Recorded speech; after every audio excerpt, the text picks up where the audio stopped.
Sa première vie professionnelle s'est déroulée dans le marketing pour de grandes marques comme Gillette, Levi's, Mobistar. À 38 ans, elle décide de se lancer dans l'entrepreneuriat et elle fonde son entreprise eFarms, dédiée à la commercialisation de produits locaux, de produits bio via une plateforme numérique. On est dans l'e-commerce, c'est une vraie success story qui emploie aujourd'hui une 50aine de personnes. Bonjour Muriel Bernard. Bonjour Frédéric. Alors, aujourd'hui, avec le recul, vous vous attendiez à ce que le succès soit là, si vite, si fort? Quand on lance un projet, on a toujours une certaine ambition et on rêve d'un succès. Donc, je me disais qu'il y avait moyen de faire quelque chose, mais je ne l'ai jamais imaginé tel que ça l'est aujourd'hui, avec un entrepôt de 2000 m², 50 personnes qui travaillent et le rayonnement qu'on a eu en construisant cette histoire. Ça, je ne le voyais pas directement comme ça. Qu'est-ce qui explique le succès d'eFarms, selon vous ? Je pense qu'on était quand même assez précurseurs sur le marché. Donc, on a commencé en 2013, à l'heure où le bio n'était pas très local et pas très artisanal. C'était plutôt du bio industriel qui venait d'Allemagne ou des choses pareilles. Et puis, on a su bien évoluer avec le marché. Donc, par exemple, quand les box repas sont arrivés en Belgique avec HelloFresh, on a pris le pas et on a proposé des box repas qui étaient bio et locales. Donc, on s'est positionné comme une alternative. Et puis, il faut le dire aussi, on a eu un peu de chance avec le Covid, parce qu'au moment où tout le monde s'est tourné vers l'e-commerce, nous, on était prêts, on avait une belle expérience de l'e-commerce alimentaire et on a pu de là agrandir notre base client d'une façon quand même assez sérieuse à ce moment-là. Voilà, le bio qui était encore confidentiel, avec le confinement, avec l'attrait aussi pour le consommer local, ça a été un accélérateur de croissance. Ça a été un gros accélérateur de croissance. Et aussi, il faut dire que la Belgique, on était quand même assez sous-développé au niveau des achats e-commerce alimentaire. Et ça a habitué un peu plus le Belge à acheter online son alimentation. Et donc, du coup, le marché e-commerce était plus large pour l'alimentaire et on en a profité aussi. Vous avez le sentiment aujourd'hui, au moment où on se parle, que le bio est devenu mainstream finalement? Il y a un vrai changement de paradigme, changement dans les habitudes de consommation du consommateur lambda?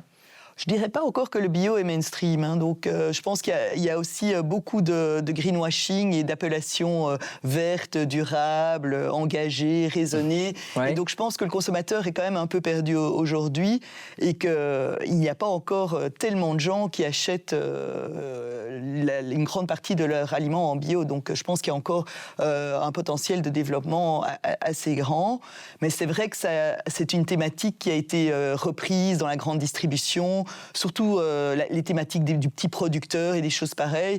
Mais pour moi, là, c'est souvent un peu de greenwashing, c'est une mise en avant d'un tout petit producteur qu'ils ont dans un assortiment où il y a les géants de l'agroalimentaire. Donc c'est pour se donner bonne conscience, on va dire. Tandis que vous avez choisi le local, vraiment. Vous travaillez aujourd'hui, après une dizaine d'années, avec 200 producteurs locaux, une base de données clients de plus de 60 000 personnes. Je ne vous connais pas, je débarque sur votre site, je trouve quoi ?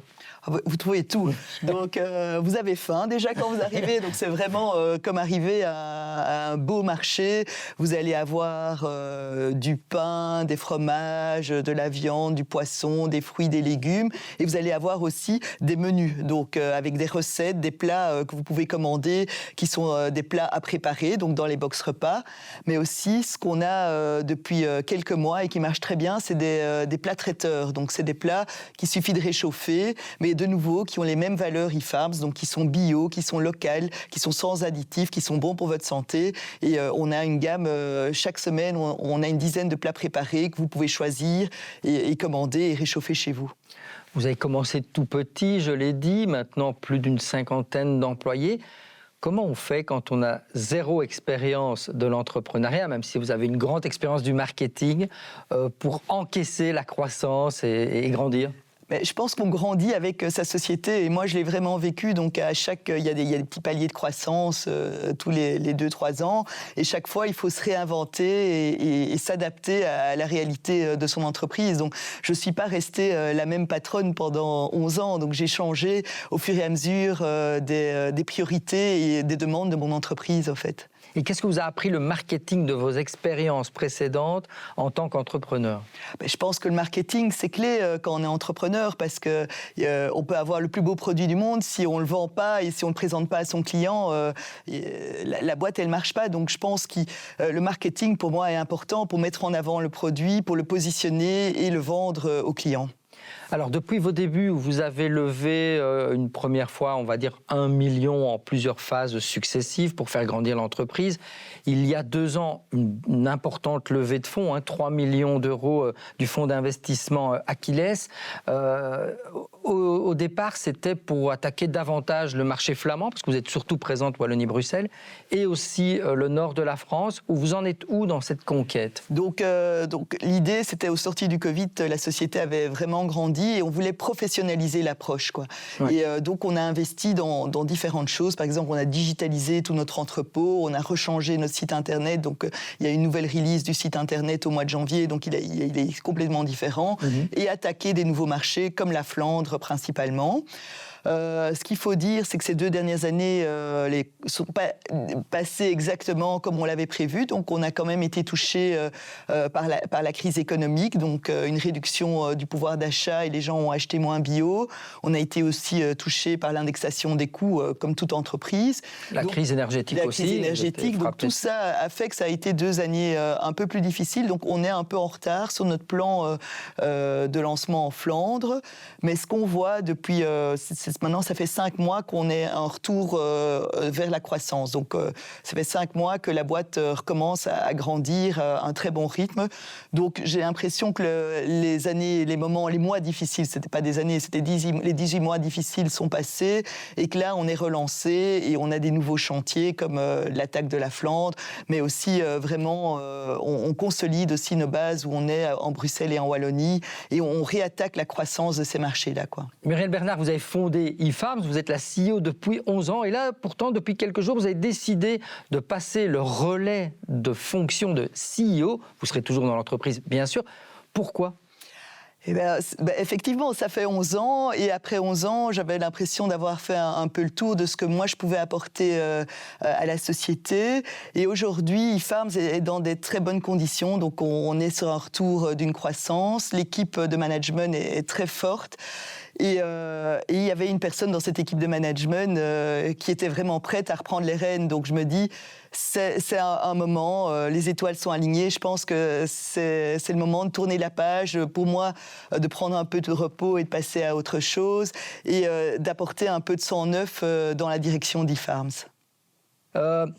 Justement, on parlait de 2022 avant cette explosion des coûts énergétiques, des différentes crises, mais après le Covid, où on a montré que l'e-commerce était quand même primordial. Quand vous avez entendu en 2022, c'était une sortie assez incroyable de Paul Magnette, président du PS, dire, je cite, « Il faut que la Belgique devienne le premier pays sans e-commerce », vous avez réagi comment ? Je l'ai tagué directement sur LinkedIn et je lui ai dit, mais quoi, j'ai été choquée. Donc déjà, la Belgique, on est en retard dans l'e-commerce, on n'a pas assez de sociétés e-commerce et elles s'installent à nos frontières. On ne peut pas empêcher les marchandises de rentrer en Belgique, donc c'est absurde. Donc au lieu de soutenir les entreprises et créer des champions de e-commerce belges comme on devrait en avoir, c'est juste absurde son approche de dire qu'on va arrêter le e-commerce et qu'on va faire que des commerces locaux parce que les consommateurs pourront toujours commander en ligne. Donc, moi, mon approche, c'est qu'il faut soutenir les e-commerce et surtout les e-commerce qui ont un impact positif sur la société. Je pense que des gens comme Paul Magnette ou l'imaginaire collectif pensent toujours l'e-commerce, l'horrible e-commerce, Amazon, les géants, Amazon. Chaîne, vision caricaturale un peu caricaturale avec les produits qui viennent de l'autre côté du monde. Mais justement, si on crée de l'e-commerce en Belgique, c'est peut-être pour valoriser le tissu économique belge et les artisans belges et vendre leurs produits en ligne. Donc ça peut être super valorisant. Et l'e-commerce de proximité, c'est ultra durable parce que les produits ne font pas le tour du monde. Vous avez le sentiment que depuis cette déclaration, il y a 2 ans, les choses ont un peu changé et qu'on n'en est plus là ou on est vraiment encore en retard ? Je pense qu'on est encore en retard. Donc il y a très peu d'e-commerce pure player en Belgique. Donc il y avait eu une enquête qui datait d'il y a 1 an ou 2, mais où on disait disait que sur toute la Belgique, il n'y a que 50 e-commerce pure players qui ont plus de 10 employés. Donc c'est fou d'imaginer ça. Donc ça veut dire qu'on est trop peu. Et en fait, pourquoi on est trop peu? C'est parce que finalement, un e-commerce, c'est délocalisable et c'est plus facile d'aller faire de l'e-commerce en France ou en Hollande, où il y a le travail est beaucoup plus flexible, où il y a du travail de nuit, où les salaires sont sans doute moins élevés et des choses pareilles. Donc finalement, c'est dommage, au lieu de soutenir les e-commerçants belges, pour avoir des sociétés qui s'ancrent en Belgique, surtout dans l'alimentaire, parce que quand on pense l'alimentaire, c'est vraiment quelque chose qu'on ne sait pas délocaliser très loin, parce que les produits doivent être frais, donc des produits de proximité vendus en e-commerce belge, ça a beaucoup de sens, quoi. Une autre thématique qui m'interpelle chez vous, Muriel Bernard, j'ai lu dans quelques interviews où vous mettez vraiment en avant l'entrepreneuriat féminin. On ne va pas débattre sur les questions de genre, c'est pas ça. Mais est-ce que les valeurs de l'entrepreneuriat féminin sont vraiment différentes que les valeurs de l'entrepreneuriat masculin ? Je ne peux pas dire que les valeurs, de façon générale, soient si différentes.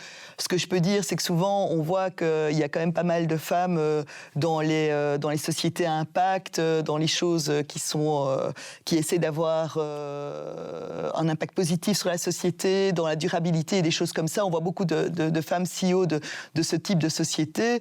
Mais moi, je mets l'entrepreneuriat féminin en avant parce que même aujourd'hui, ça a bien évolué depuis quelques années, mais il n'y a pas assez de femmes qui entreprennent. Et donc, c'est l'importance d'avoir des rôles modèles et de voir qu'on peut le faire, on sait le faire, même si à la base, on n'a pas un ami banquier ou un investisseur, on peut se lancer et très bien réussir en tant qu'entrepreneuse, quoi. D'ailleurs, je me souviens que vous avez dit, quand vous êtes lancé vous-même comme entrepreneur, vous n'aviez aucun exemple d'entrepreneur femme, c'est vrai? Oui, c'est tout à fait vrai. Mais c'était il y a quand même 11 ans. Plus de 10 ans, donc ça a changé un peu. Aujourd'hui, ça a bien changé et j'en suis ravie, hein.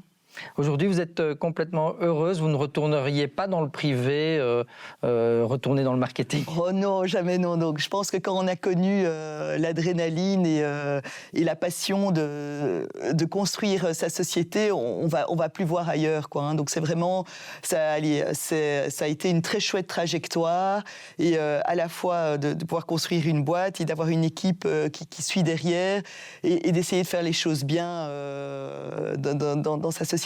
Donc je ne changerai pas. Eh bien, merci beaucoup, Muriel Bernard, pour votre témoignage et pour cette très belle success story. eFarms, c'est dans la boîte.